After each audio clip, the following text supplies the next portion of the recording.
The seminar or the webinar is organized by the network Makten över maten.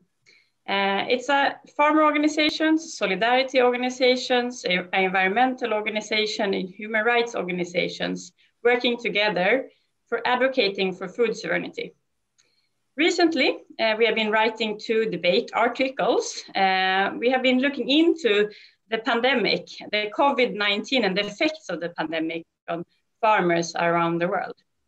And especially, we have been looking into the food system, the current food system and how it's affecting small-scale farmers.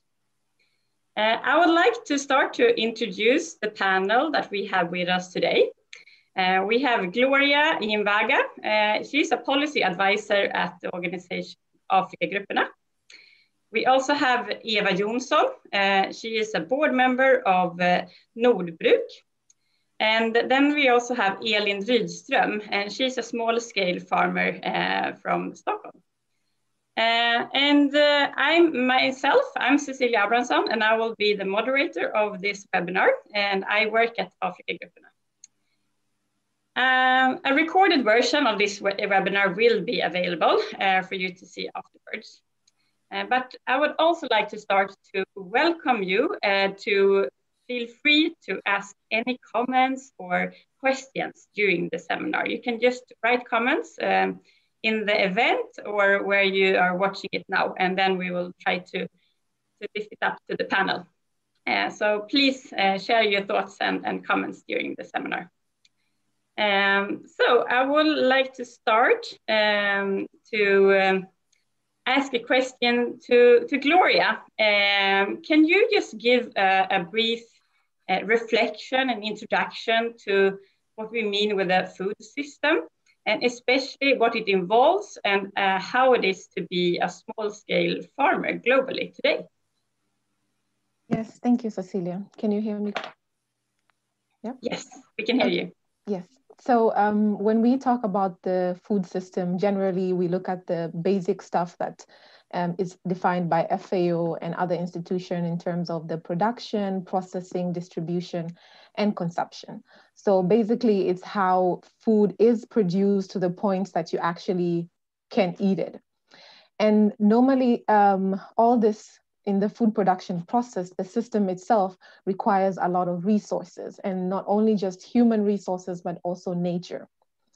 And it's a lot of environmental issue aspect that is incorporated within making the food that we consume today. And in the process, our food system has contributed to a lot of environmental destruction, but also has contributed to human rights violation. And this is in the aspect when we talk about land grabbing, where communities are being displaced from their land and their livelihood.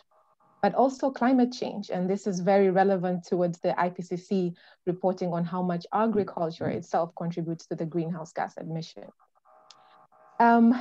In the food system, our food system is structured very differently depending on the country and the context. So we have policies and laws that are integrated within the countries that define how our food system look like, but also resources distribution such as land and water. And we also have international governing bodies that actually contribute to our food system. Example, when you have the UN Declaration, when you have trade agreements can really define on how food is distributed and how consumer can actually get the food.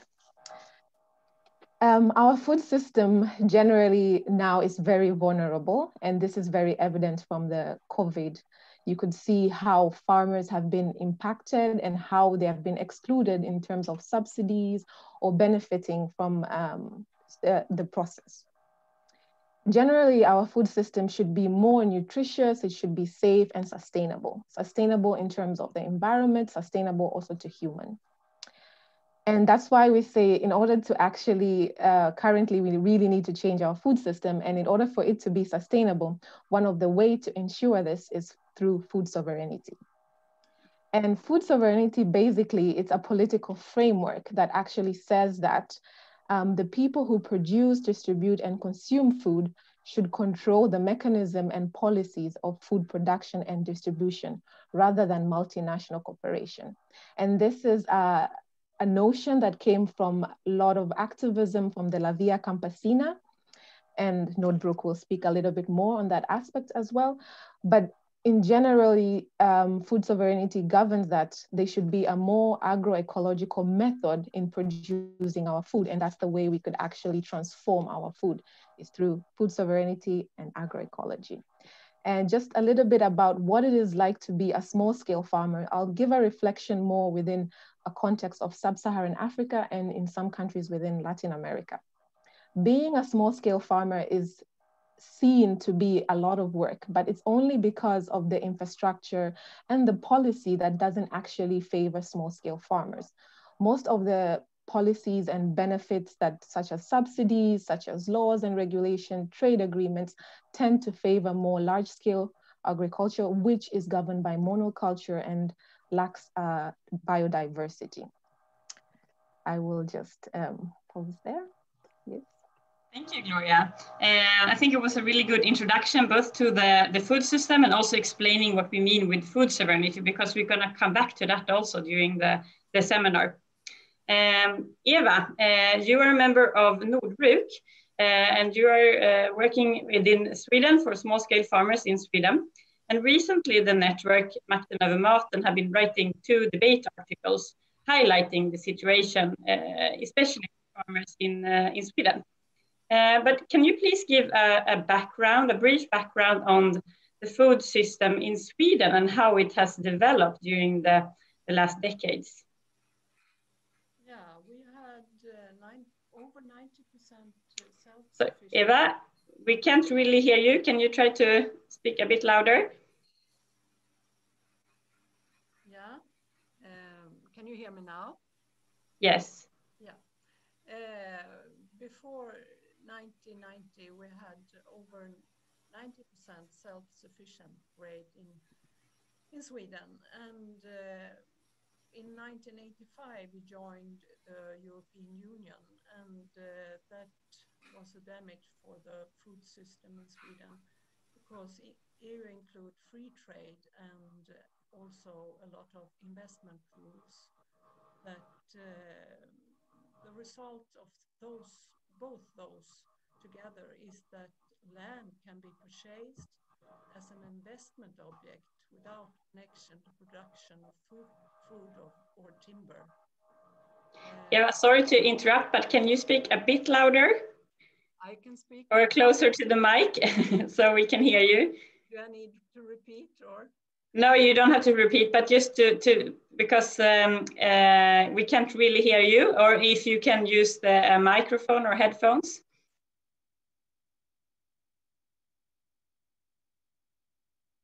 Yeah, I used to use without, but I try to speak. Now we can hear. Yes, speak loud, and we hear you.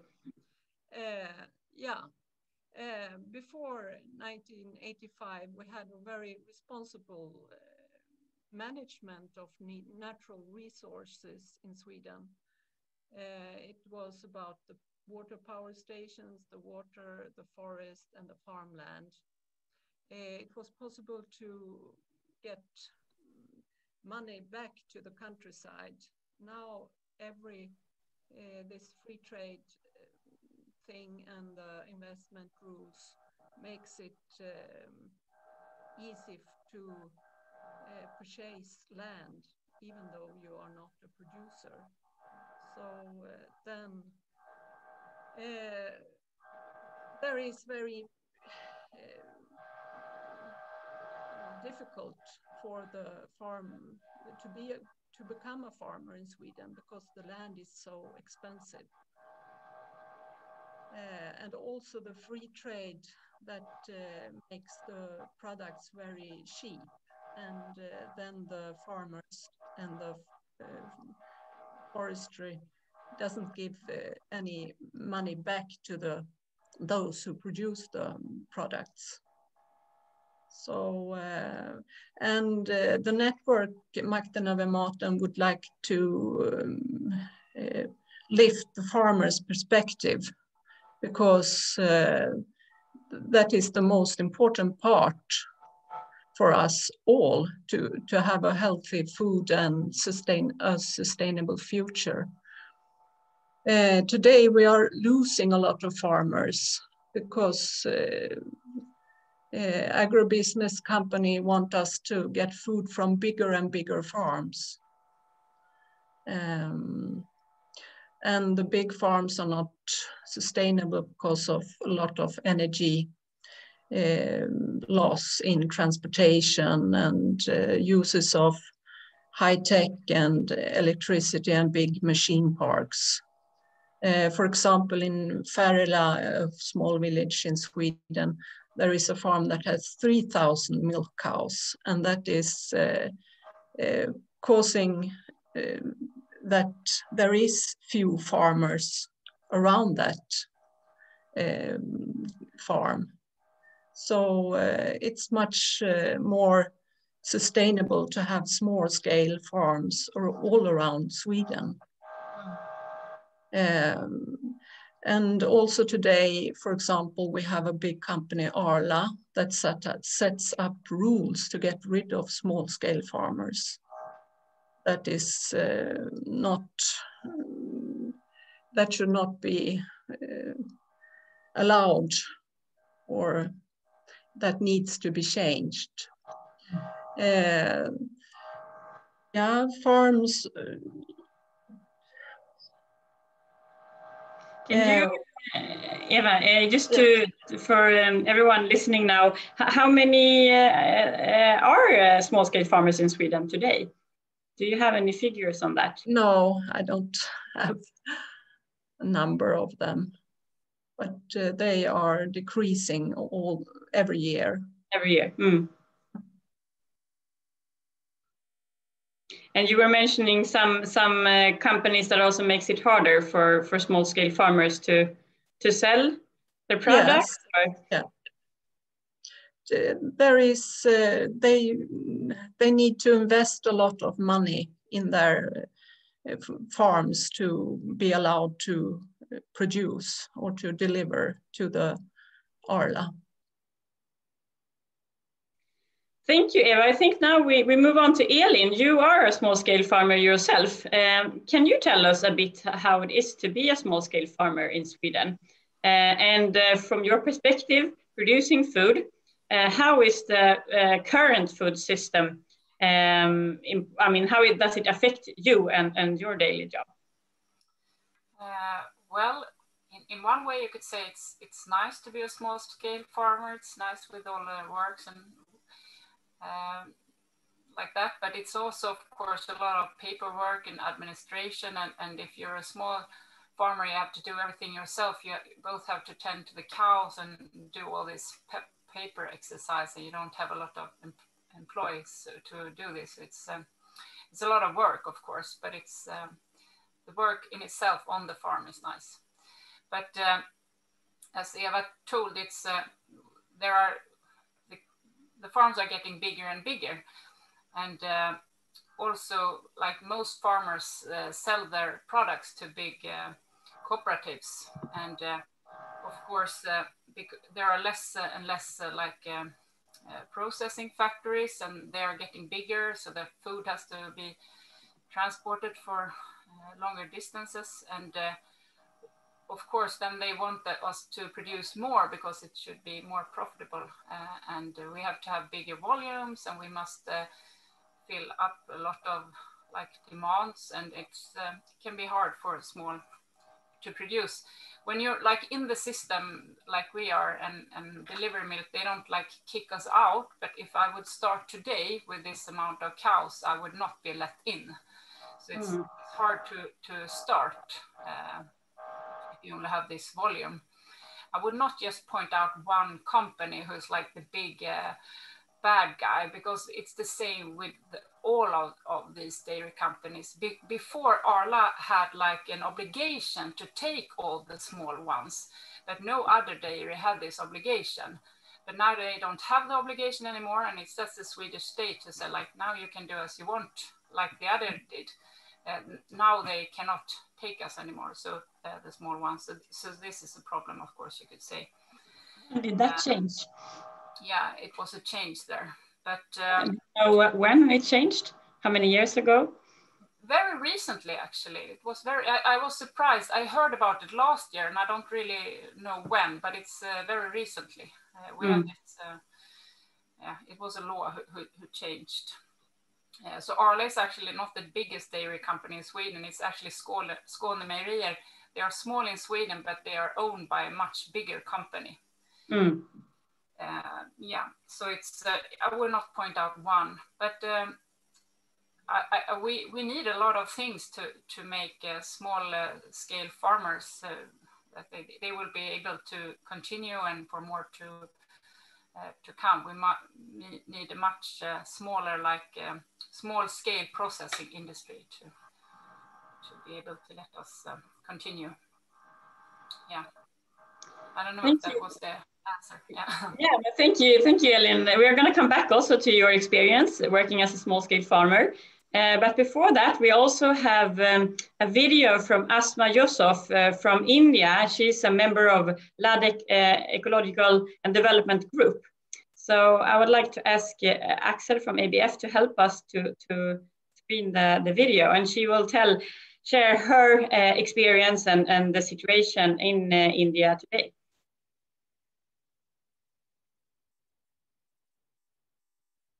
Hello, my name is Asma Yusuf.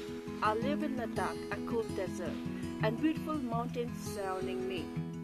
Presently, I'm working with organization Ladakh Ecological Development Group. I have been in close association with farmers since past 4 years. Before working in Ladakh, I was working with an organization Sigmol, where I got an opportunity to be a part of Future Earth. This program gave me a chance to understand the reality of farming in Ladakh and overall India. If we talk about Ladakh, farmers are struggling a lot in all phases of food system, from growing, harvesting, processing, packaging, transporting, marketing, consumption to food-related items. Farmers are facing problems. It's because of change in food habits of locals. Nowadays, people of Ladakh are so much dependent on food coming from outside that there is very less demand of local growing food items. The market is overtaken by outside products. We are so much dependent of outside food items that when the roads get closed because of harsh weather, we are out of supplies. And it gets so extreme that people migrate to lower part of India. Earlier, when there were no roads, people were self-sustainable. They were not dependent on anything, and they did not fear of road closure in winters. The main problem is the change in food habits. This change in food habit has caused local farmers to discard their farms and become taxi drivers and extra. This is very less demand of local food, because of which local farmers are losing their identity. Wherever we go, conventional food industries are taking over the market and they are making profits.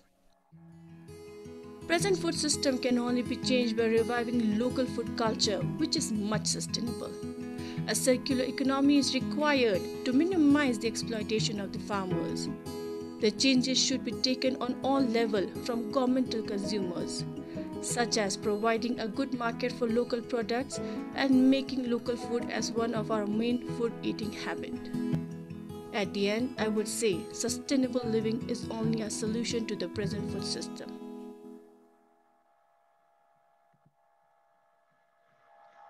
Great.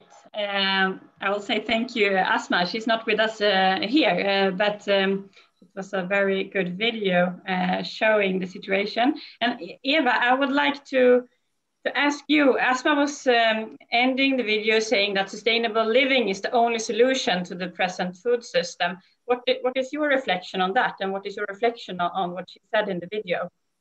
Yeah, it shows that it's the same situation in Sweden as it is in other countries, because in the shops there is the agribusiness food, and the farmers doesn't get paid for their products, and they doesn't get easy way to produce. They need to go to the market and loses a lot of time there by selling their products. They need to do that, but still. And people in common are more into buying things in the supermarkets. And the supermarkets are those who is benefiting on the food system. The people are not benefiting, but the supermarkets are. So if you reflect on that in like the current situation in Sweden, do you have any solutions on how small-scale farmers can reach out better to the market here in Sweden? Yeah, I have an example. When I lived in Östersund, there was a farmer who had a very nice broccoli in his fields, and when it was time for crop, he got too low price to sell to the supermarkets close by. So then he couldn't sell the food. So what we are suggesting in Nordbruk is that it should be cooperatives all over Sweden to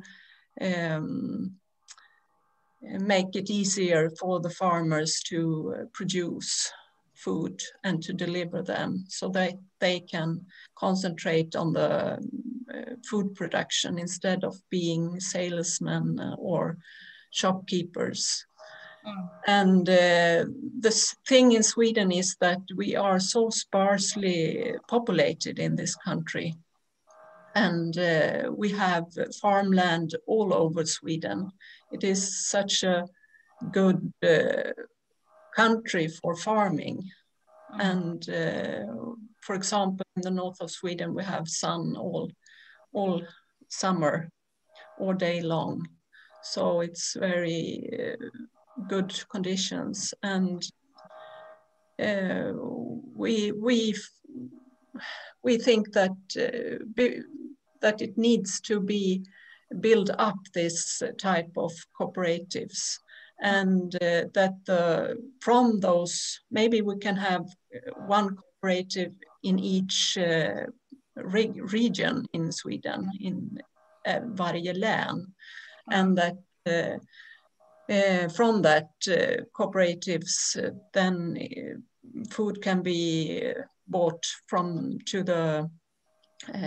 to be cooked in schools and elderly house and things like that.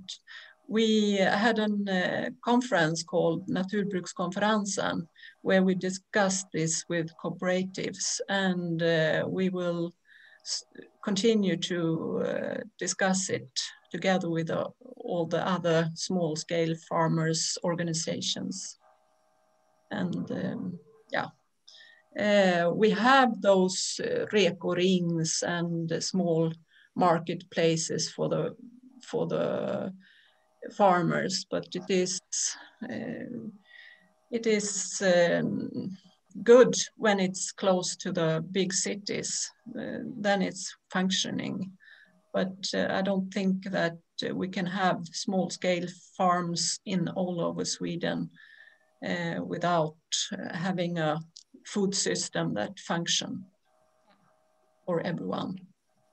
Thank you, Eva, for your reflection. And as you said, it's also connected. The situation that farmers in this case in India are facing, you can also recognize some of the challenges here in Sweden as well. Yes. And actually, we got a question here from Lily.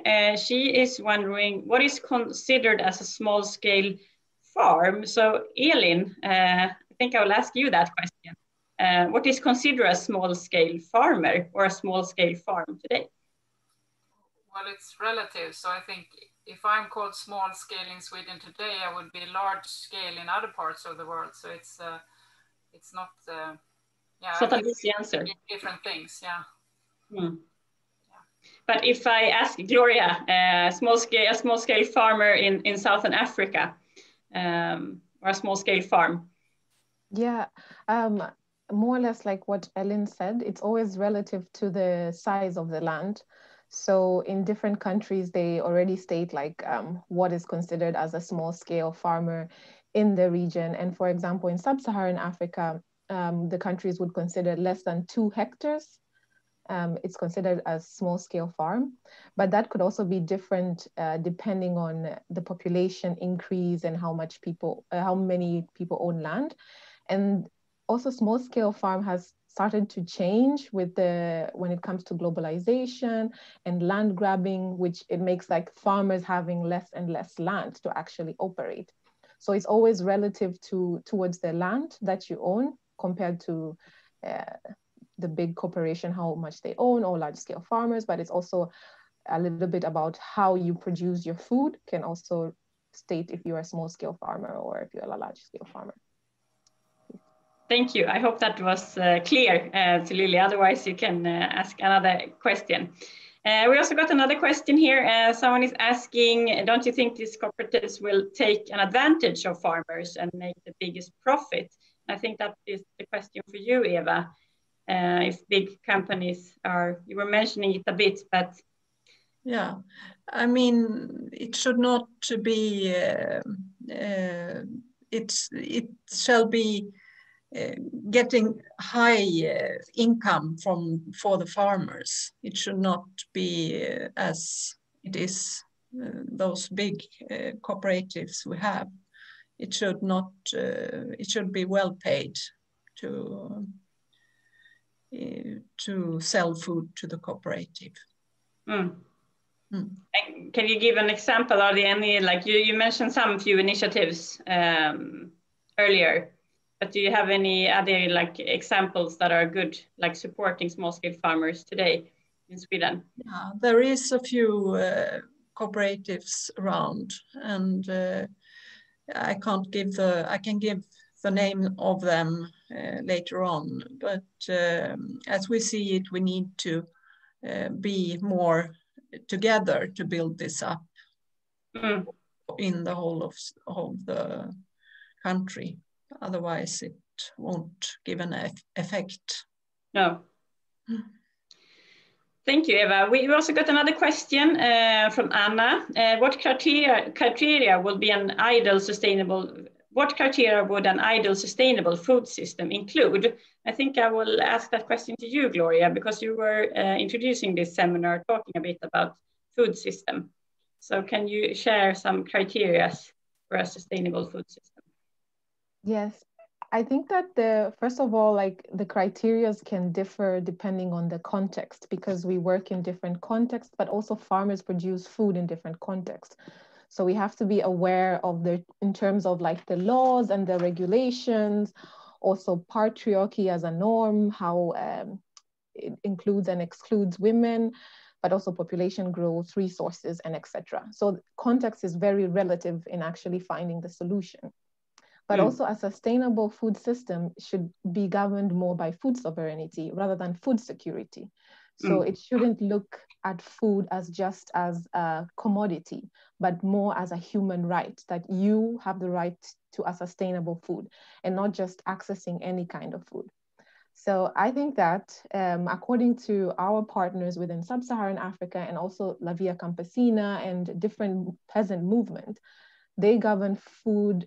Sustainable food system is the one that actually adhere to food sovereignty. So it does not exploit or exclude producers of food, which are farmers, but it does not contribute to environmental destruction, and it does not also contribute to human rights violation.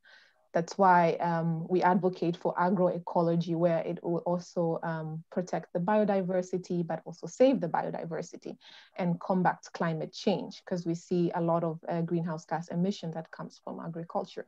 So with all these criteria together, they form a more sustainable food system. But it's also very interdependent with other aspects, such as water resources. And when you look at, for example, in a climate perspective, there's a report written by different organizations from the Concord that talks about having a more feministic approach in our climate policies. And I think that's also a one way of ensuring a sustainable food system.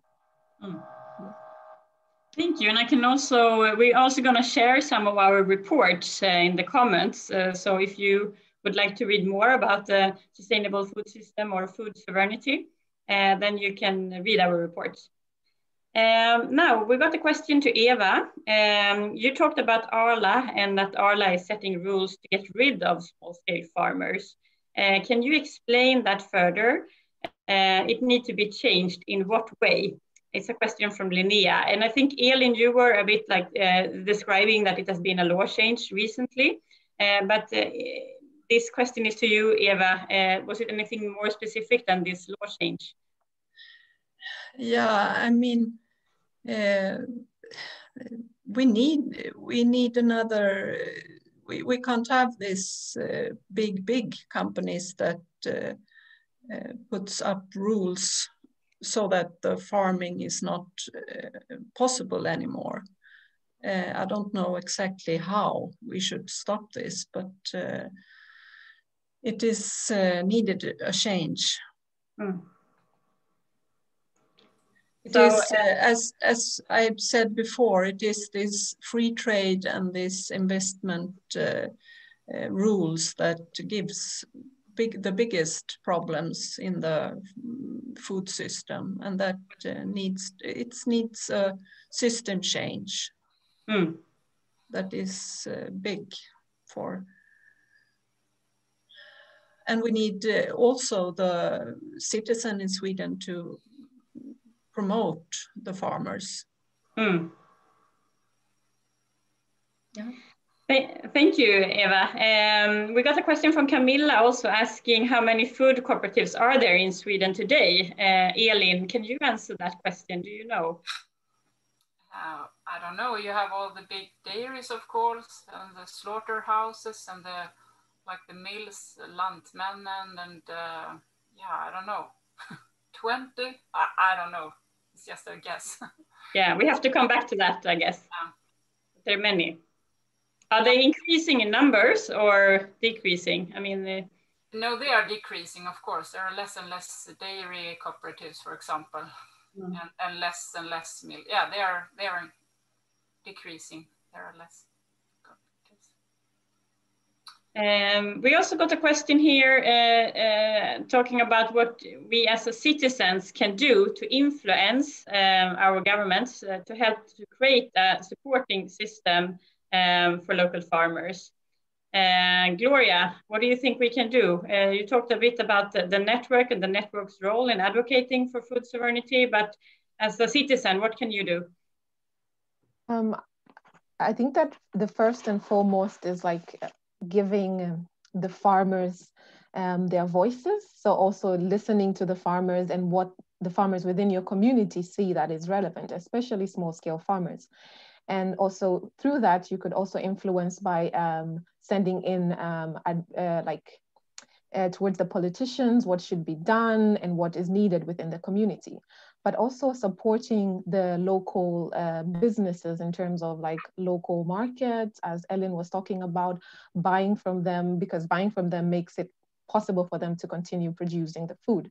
So it's also being aware of where we produce our food, but also making sure that our government officials are accountable towards making it easy for us as consumers to make the right choice. So also that should be something that we take in mind. But also speaking of about companies and how companies are pushing small scale farmers or pushing small businesses from their own businesses, is that we have an example like in the seed industry. Right now, 63% of the agricultural seed are produced by just 3 companies. And this is not something that happened just today, but it has been happening from 1990s, whereby small breeders and small seed producers have been pushed away from their business, either bought or they cannot sustain because the big corporation makes it cheaper for them to sell their own rather than the small producers. So it's also to try to ensure that small scale producers sustain, and that's by supporting them. But also by providing the binding treaty. If you would like to know more, you could look in our website. We can provide information on how governments should actually hold accountable cooperation on how they invest in terms of agriculture and in terms of how they invest in the natural resources, that they should be also accountable in case they commit any human rights violation or any environmental violation. But I would also say in the process of making policies and law is to include the perspective of small-scale producers, and not just to involve them just to come in a meeting, but also to actually take in account the recommendation, to give them the space to ensure that these policies do listen to what small-scale producers are advocating for. So everyone can do something at least. You don't have to be a small-scale farmer yourself to advocate. Yes, of course. And then also it's really important to inform yourself, like how is this potato produced? How am I eating? Where does the food come from? What am I actually contributing towards? And the more you have information, the more it's easy to make a correct decision towards the choices that you take. Thank you, Gloria. Now we have a lot of questions, so I'm really happy for that. Just continue asking questions. We got a specific question to you, Elin. How many animals do you have? Animals? Yeah, what kind of farmer are you? I have 33 dairy cows and also the heifers and calves, all together maybe about 60. And then I have sheep, 23 sheep. And a few chickens, maybe 20, 30, cats. Yeah. Quite many to take care of. Yeah, it's a lot. So I consider myself big, but in a Swedish context today, we are small. Yeah. But we also have another question to you, Elin, from Julia. Do you think, as a small-scale farmer, do you think those third-party cooperatives mentioned by Eva are needed? I don't know. I don't really know what she means, but I recognize that there are some good companies like cooperatives. For example, one that I'm part of, which is called Upplandsbonden, and it doesn't matter if you deliver 1 cow for slaughter or 30. You're just as welcome, and they are very good at including all the producers in a good way. So we need more of those, I think, that are more inclusive. And do you have any comments on that, Eva? No, it sounds good. I have a comment. Yeah. You have a comment, yeah? Yes, I just wanted to comment on the cooperative part. We at Africa Gruppena also have partners in Angola, and farmers also have cooperatives that support each other in selling their produce, but also bringing it towards the market. And this is really an efficient way because, again, they are trying to combat the big companies that are controlling in the supermarket and providing food that is not necessarily healthy, but also in a very cheaper price. So together, when they come together, then it doesn't really matter, as Ellen said, whether they have 50 kilograms of maize or if they have just 10 kilograms of maize, they can still get a good market value. So in these kind of cooperation and farmers together joining together, it's really supporting their sustainability. But at the same time, it needs consumers to also know about and also support the cooperatives. Yeah. Great, thank you, Gloria. We jump to the next question here. We got one question from Jonathan. He's asking, how do farmers face the situation of today where consumers tend to choose more plant-based alternatives when speaking of, for example, milk? Do you think the best strategy is to try to promote more animal-based products, or will farmers be able to follow the market? I think I will start that question to you, Elin. Well, I can see one problem with when you change the focus from animal-based to plant-based in Sweden, and that is that the farmers get less paid in total in Sweden, and they will have less influence because it will be more of a industrial product. I mean, milk I can sell directly here on my farm without entering any industry at all. But if you have a plant-based thing, it must be in the, yeah, it's less. But of course, I think we must eat a lot of plant-based. But like if you have a plant-based milk, it moves the power from farmers to the industry. I say more and more. So maybe we should promote like what is sustainable in Sweden. Why do we have cows in Sweden? Because like in the north of Sweden, you can grow a lot of grass, but maybe you cannot grow oats or almond or whatever. So it's more natural with this kind of production that we have in Sweden.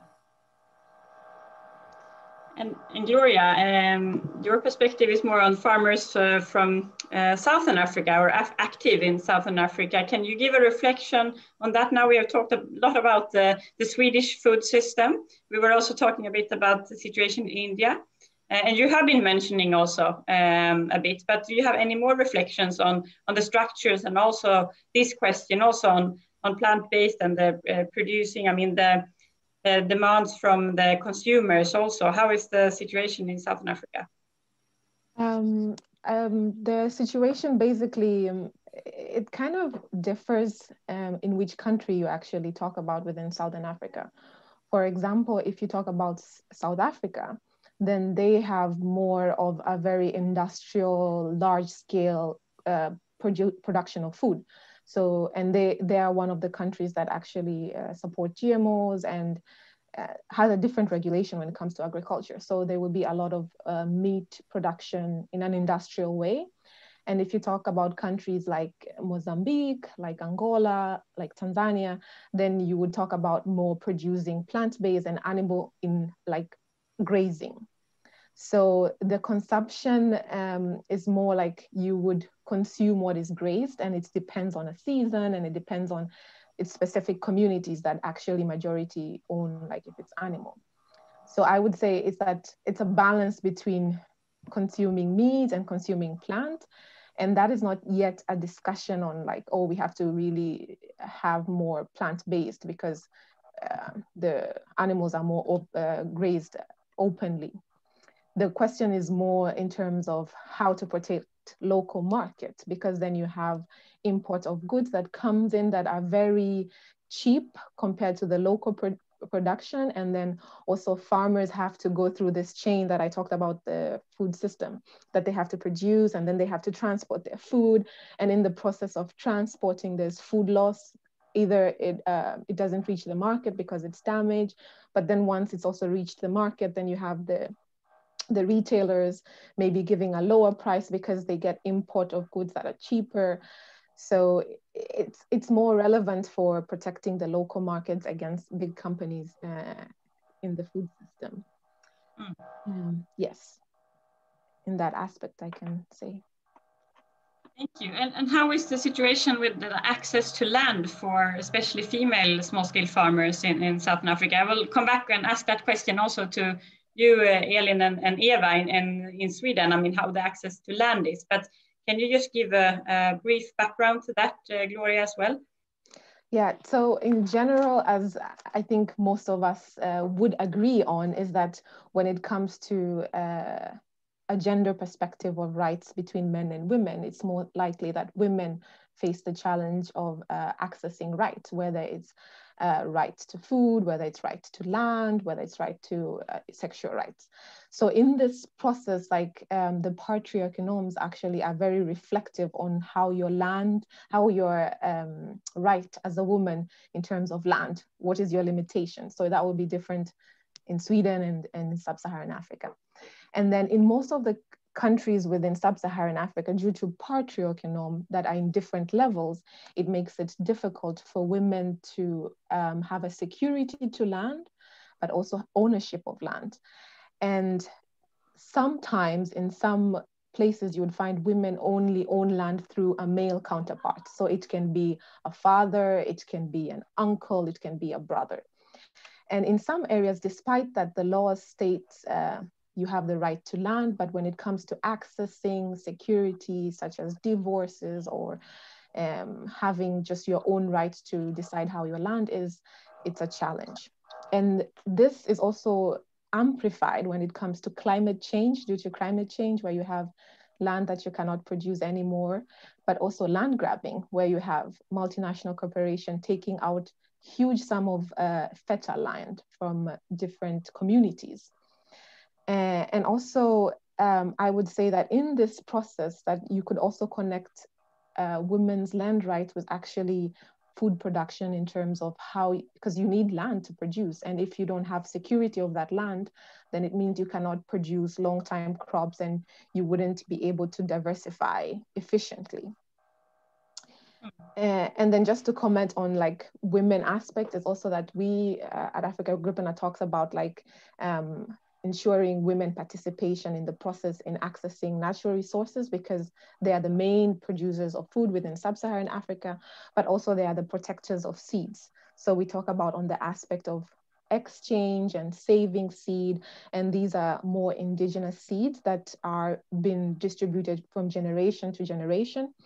And this exchange has actually been compromised now because there's been a lot of discussion of having a uniform regional block seed laws, like within like SADC, East African Community or Southern Africa Community. And these laws have been pushed by multinational corporations, and the way they are structured is actually favoring more large scale farming, but also cooperation. And if such laws pass, it means that it will make it illegal for small scale farmers to actually exchange and save their own seed. And now there are organizations within Sub-Saharan Africa that are actually advocating against that. And that law hasn't yet passed, but it's continue to be discussed, like, oh, we should have this. And small scale organizations say, no, it should be more governed to the seed system for farmers. Mm. Yeah. Mm-hmm. Thank you, Gloria. And it's a lot of challenges I can hear. And I will ask Elin, you as a female small-scale farmer based in Sweden, are there any things like both the access to land, but also what Gloria mentioned now, access to seeds, and also monopoly, like the big companies taking monopoly and patent over seeds? How is that affecting you in Sweden today? Well, yeah, that was a lot of questions. Well, the access to land, most people are, it's passed on to the next generation. So it's, if you don't have a farm and you have to buy it, it's very expensive. Maybe it would be possible to buy like a smaller farm. Mostly there are some like horse farms, like you have some stable and little land around that, very small. So that can be possible to buy maybe, but it's the more like productive farms are being caused by the already big farms, who is getting bigger, of course, because they have more possibilities to buy it. And actually, I was able to buy the farm I'm in because my parents did not own a farm, but that means I have to take big loans, and I'm like, it's owned by the bank in some way. I think that is what most people do. Yeah. But how is it then for younger farmers to be able to, start your own farm? You must have good contacts with the bank. Okay, yeah. It's. I mean, when my parents started as farmer, they didn't own a land. It was easier like a few decades ago because you could start in small scale and you could get a small loan, and it was able to deliver all the products to like. But these possibilities are being closed down, so there are less and less possibilities in one way, but still there are some possibilities, but we must make it much easier for young people to start. And yeah, of course, there are patents, all the seeds. You have to, if you take your own seed, you have to pay some fee to big companies who owns the seed and stuff like that. Yeah. Those laws. But how can you see any difference, like for you being a female farmer in Sweden? Is there any difference from being a male farmer? I don't know. I think I have never seen it as a problem actually, but maybe there are people who have faced these problems, and of course less land are being owned by women than from men. I think before it was they were discriminated. They couldn't own their own land. They had like a male who was like Gloria told. We have this situation, and because of that, not so many women are owning land in Sweden today. And yeah, but I heard actually that there was a law like tax relief law, rotavdraget in Sweden we call, because of this. More women were let in as owners of the farm, because then they could get the tax reduction that were profitable. So like one law that was not connected to this led to more women were let in. So sometimes it can happen. Okay, but that's good. I mean, there's a few changes then, but as you say, the history also in Sweden and how the men used to inherit land is also, of course, affecting the situation today, because as you said, it's really hard also if you would like to as a young person to start your own farm, it's really hard. If you can't. I heard that actually I was living in the only community where more women were owning land than men, the only place in Sweden. Okay. And this is, I think, because of one very, very big company who is owned by a woman, and they, so that is why more women are owning land. But this company is so big, so they buy all the small farm that is open for the market. So it's not just good that women own land. I mean, they can be just as bad if they don't do responsibility. Yeah. Thank you, Elin. Now we don't have so many minutes left, and there's a lot of questions. I'm really happy for all the questions coming in. We won't be able to answer them all, unfortunately, but we will try to answer them after the seminar. But I think I will ask the last question here to you, Eva. We got a question about how we can control the food wasting and food security in the Western world. We are wasting a lot of food every day. How can we control and reduce that? Yeah, I think we need to come closer to the farming. All people needs to come closer to the farming, because the nutrition needs to go back to the farms. It's a very waste of nutrition when we just throw things. That's an environmental problem, and it's also a human problem. Yeah, definitely. Mm. Do you have any comments on that, Elin, how we can reduce the food wasting? Yeah, I think also we have to shorten the chains, because if you have long transportations and you have to have like there will be more waste. So for example, I sell almost all my products directly to customers. I have like, I would say, 0 food waste in my, and Eva was also mentioned that we need circulation. It's not just the food waste, but also the waste of nutrient, where you don't have a circulation between the city and the land, as you said, like the countryside. You must have also this circulation. And yeah, and that leads me actually to the final question here. I was just going, we started this, so the theme of the whole seminar is on how we can create a sustainable food system. So Eva, what kind of sustainable food system would you like to see in the future? I would see that there is a lot of small-scale farmers all over Sweden, and that we get good food, food that is grown by agroecological principles. That is my my view. Yeah, more small-scale farmers. Yes. And then also you talked about earlier that we also need to change some of the laws. Yes. And also the distribution change within Sweden. Thank you. And Gloria, I will ask you the same question. You have a more global perspective, especially focusing on the situation in Southern Africa. What food system would you like to see in the future?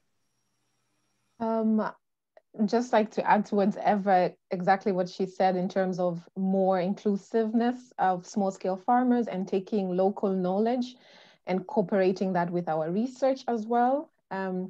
But also to not treat food as just a commodity, to also see that the food that we consume globally is also dependent on our resources and small-scale farmers. So I would say support them, but also to have a more feministic approach when it comes to different regulation and policies of our food system.